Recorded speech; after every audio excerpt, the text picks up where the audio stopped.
அச்சச்சோ பொன்னகை ஆழ்த்தின்னும் பொன்னகை கைக்குட்டையில் நான் பிடித்து கையோடு மறைத்துக் கொண்டேன்.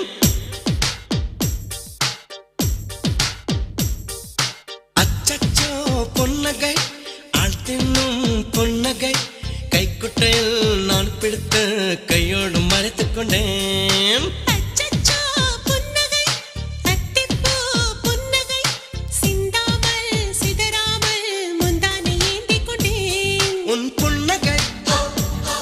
எனும் சாவியால் உன் புன்னகை எனும் சாவியால் என் காதல் திறந்து கொண்டேன்.